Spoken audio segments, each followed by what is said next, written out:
வணக்கம். G3 செய்திகளோடு இணைந்திருப்பது மதிவதனன். தேர்தல் நடத்தை விதிமுறைகள் அமலுக்கு வந்ததை தொடர்ந்து டாஸ்மாக் கடைகளில் பாட்டிலுக்கு கூடுதலாக ₹10 வசூலிப்பது கூடாது, மீறினால் கடும் நடவடிக்கை எடுக்கப்படும்.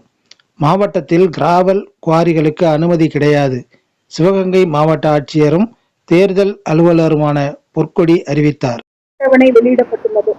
அதன்படி சிவகங்கை மாவட்டத்தில் உள்ள 4 சட்டமன்ற தொகுதிகளான காரைக்குடி, திருப்பத்தூர், சிவகங்கை மற்றும் மானாமதுரை ஆகிய சட்டமன்ற தொகுதிகளுக்கான தேர்தல் 23/4/2026 அன்று அந்தந்த வாக்குச்சாவடிகளில் நடைபெறும்.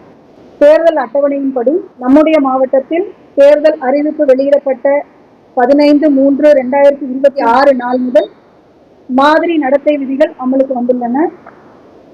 அதன் அடிப்படையில் அரசு அலுவலகங்களில் உள்ள அரசியல் கட்சிகள் தொடர்பான சின்னங்கள், பேனர்கள் அனைத்தையும் 24 மணி நேரத்திற்குள் அப்புறப்படுத்துமாறு நம்ம அனைவருக்கும் உத்தரவிட்டிருக்கிறோம்.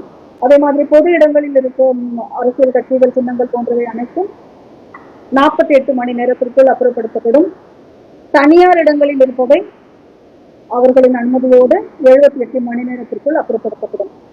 மாதிரி நடத்தை விதிமுறைகளை கண்காணிக்க, தேர்தல் வேட்பாளர் செலவினங்களை கண்காணிப்பதற்காக என்று தொகுதிக்கு 3 வீதம் பறக்கும் படைகளும் 3 வீதம் நிலையான கண்காணிப்பு குழுக்களும் FST, SST அமைக்கப்பட்டுள்ளன. நேற்றிலிருந்து அவர்கள் பணியை துவக்கிவிட்டார்கள்.